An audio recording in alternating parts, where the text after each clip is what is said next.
Charlotte van der Westhuizen's life was irrevocably changed on 28 July in 2006.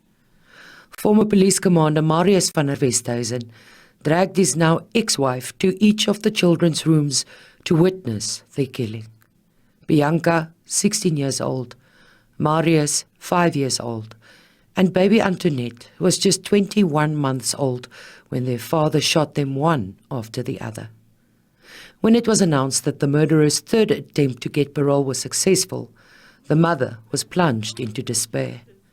Due for release at the end of July, she pleaded that victims' voices must be weighed when decisions over parole are made. And she continued to speak the names of her children during every hearing: Bianca, Marius, Antoinette.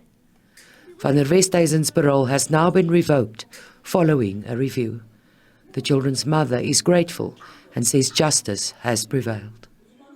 It is important for me, as a mother, as a woman, as a police officer, that the voices of the victims of crimes are heard in our country, especially when we have an epidemic of crimes against women and children. But for justice, however, continues. Fight for other victims that were murdered by parolees. Who comes to mind is Tasnay van Wyk. She was only 8 years old.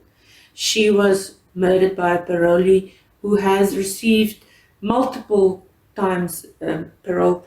And Carmen Gous last year, she was murdered by allegedly a parolee that received parole 3 weeks prior to her murder. She was murdered on her 21st birthday.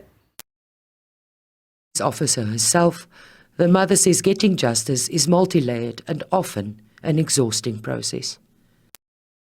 I've gone through so much emotionally from going through the court cases. Then in my case there was divorce, and then there is parole 1, parole 2, parole 3. And we need to keep on fighting for justice. We need to change the narrative for victims of crime in the parole process in this country.